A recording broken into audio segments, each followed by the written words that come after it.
A picture? What the hell is this? This man with a mustache on the right. He's the same guy we found murdered in the captain's quarters. He had the zero bracelet on his left arm. And this second man, with the glasses and a doctor's coat. He's the ninth man, the one with bracelet number 9. He died after he went into door 5. But this guy, the one in the striped suit... Oh man, that's Ace! Yeah, I guess it is. No doubt about it. But what does it mean? What is Ace doing in this picture? Not only Ace, the ninth man and Cap too. And they look happy, like they knew each other well. Why? How? How in the world are these 4 men connected? You say Ace is in that picture? Yeah, it doesn't look like it was taken recently though. Ace, the ninth man, and Cap all look about 10 years younger. Ah, so the ninth man and the man you found murdered in the captain's quarters are also in the picture? Yeah. Is there anyone else? Or are there only 3 people in the picture? I'm afraid I can't see it. No, there's one more guy. He's got kinda long hair, he looks smart but a little cold. He's the only one I don't recognize. What's the date of the photograph?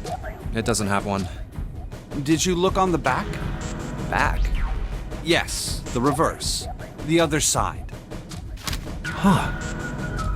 Praying for the success of the Nonary project. With Nijisaki, Kubota, and Musashido. Huh. Then the 4 men in this picture were the organizers of the Nonary Game 9 years ago. That means Ace, the ninth man, and Cap were all responsible for making it happen. But I feel like I should be more shocked about this. It's almost as if that's just how things were always supposed to be. Why? Why am I not surprised? Ace was the one in charge of the Nonary project. But why? Why am I so calm? It's like I already knew. Ah, of course. I understand now. Ace was the CEO of Cradle Pharmaceuticals. He was the one who invented the game 9 years ago. He was Gentaro Hongo. Ace is the Hongo? I had my suspicions from the beginning. Their voices were similar. Too similar to be a coincidence. I could never forget his voice. It was the voice of the devil. I couldn't be sure, though. After all, I had no way to check. I certainly couldn't ask him. Even if I had known, however, I would never have told you. Zero made it quite clear what would have happened if I did. Oh my gosh, I had no idea. Huh? I didn't know that Ace was Hongo. Oh, yes. I suppose you wouldn't have. 9 years ago, you were in Building Q in Nevada. But Hongo was in the Gigantic with us. I know. That's why I didn't know what Hongo looked like. But why? Why didn't you tell me? I mean, I'm your sister, right? You could have told me. I'm sorry. I apologize for keeping this from you. But if I'd told you, Clover, I would have told everyone else. And if you did, then I would have been forced to tell them about what happened 9 years ago. I had to prevent that. Hey, Junpei. You think I could borrow that picture for a sec? Sure. Hongo, Kubota, Nijisaki, Musashido. Hongo, Kubota, Nijisaki, Musashido. Hongo, Kubota, Nijisaki, Musashido. Hey, Seven, do you... Shut it! Just be quiet. I'm this close to remembering. This close. Hongo, Kubota, Nijisaki, Musashido. Cradle Pharmaceuticals. Nonary Project. Shit. What? What's wrong? Holy shit, this is nuts. What's nuts? I remember Remember what? Everything! Everything? Yeah, I remember all of it! My memory's back! I remember what happened before I got snatched! What? Let me tell you what happened. Like Snake said, Ace is Hongo. From the right, the other three are Musashido, Nijisaki, and Kubota. Musashido was the man with the cash. Nijisaki was Hongo's right-hand man, and Kubota developed the actual technical details of the experiments. How do you know all this? Come on, man, I told you, I finally got my memory back. No, that's not what I mean. I'm trying to ask you why you knew all this stuff in the first place, before you forgot it. You really want to know? Of course. Me too. This is gonna take a while. Hell, it'll probably take me a good 3 days to tell you everything. Well, we don't have 3 days. Just give us the short version, all right? Short version, huh? Alright, fine. I'll give it a shot. No promises, though. I'm a detective. It's a little awkward to say this about myself, but you could probably consider me a lone wolf type. I hold to my own code, because I think doing what's right is more important than doing what you're told. That's why I followed my gut that night. A slim lead brought me to the wharf. It was 9 years ago. The wharf had been cold as fuck, and I could barely see squat. I was investigating a mess of kidnappings, all of them children. It all had one thing in common.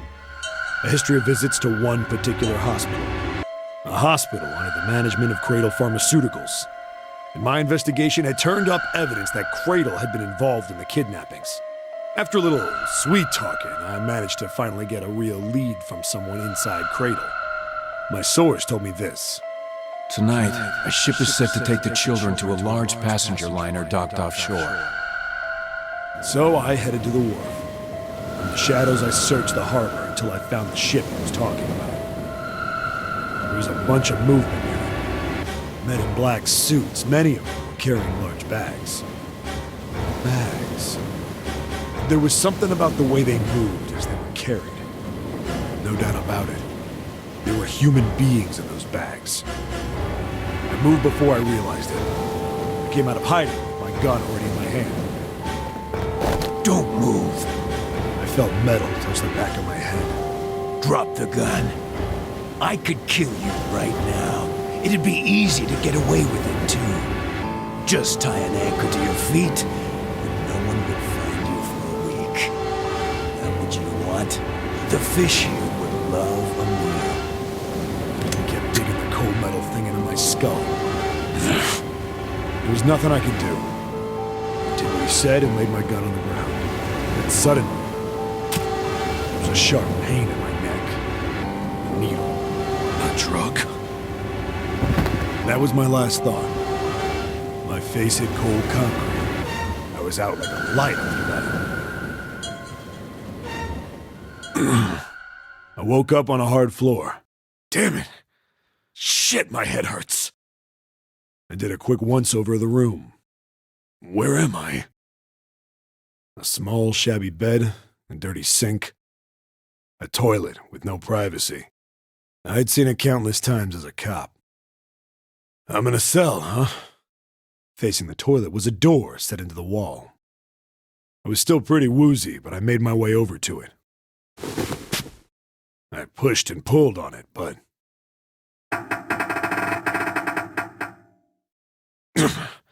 it won't open. Not like I expected much else.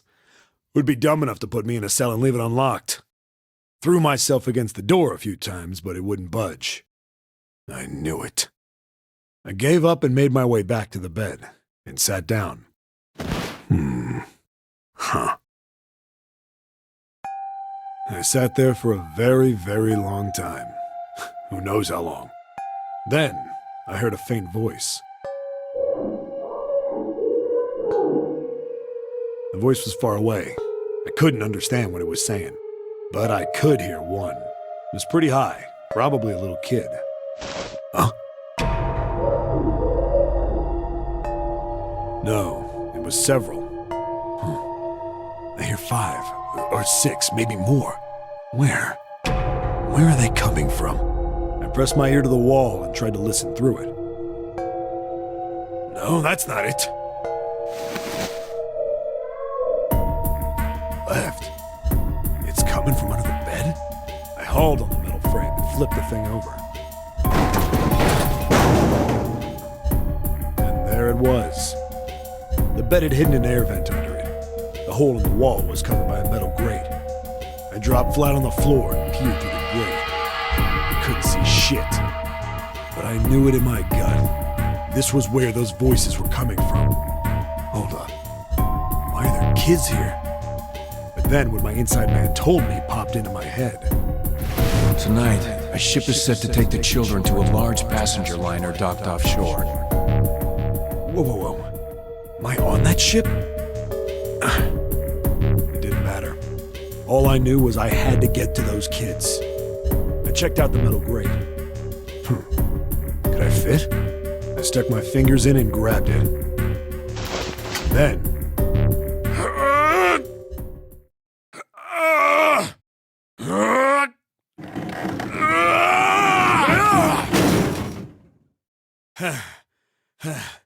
Yeah! How do you like that, you son of a bitch? I finally got the damn thing off.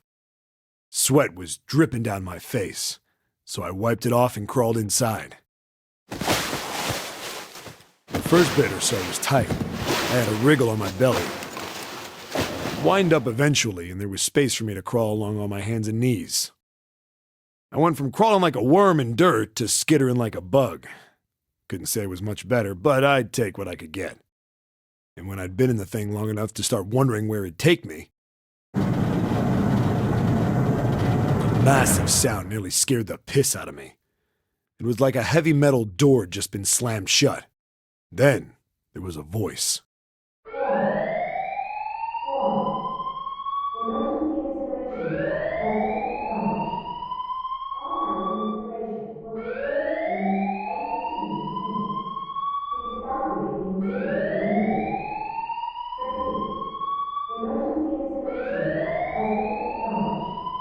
What?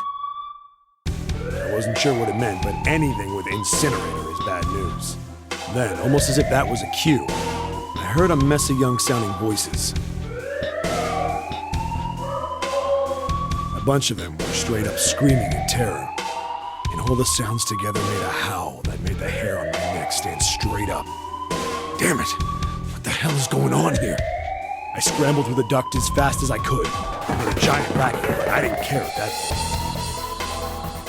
I soon found a metal door on the left side of the duct. The kids were screaming on the other side. I found it. I yanked the handle and threw the door open. I almost ripped the metal off its hinges. What the hell is this place?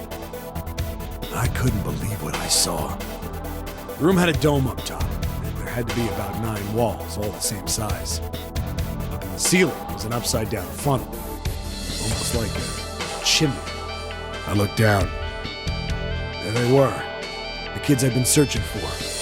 They all gawked up at me, suddenly silent, for the moment, from surprise and fear. Scared of the room or me, I couldn't tell. Probably both, actually. Not like I can blame them running into a mug like this when they're already scared shitless. I snorted at my own dig at myself and turned to the kids. Don't worry, kids, I'm not your enemy.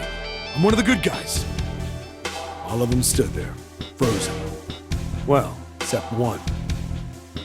He was a boy, slightly older than the others, in a private school uniform. Who the hell are you? He stepped forward and glared at me suspiciously. I'm a detective. I'm here to rescue you. It looked like they relaxed some the second I got the words out. How are you gonna help us? Where's the exit? There isn't one. The doors we came in through won't open, and the door over there... He kinda cut himself off. I think he was considering something before he changed his mind. Anyway, there's no point. We can't all get out of here. If we don't get out of here, we're gonna be burned to death. Burned to death? Can't you hear it? That voice said the incinerator's gonna start up soon. So...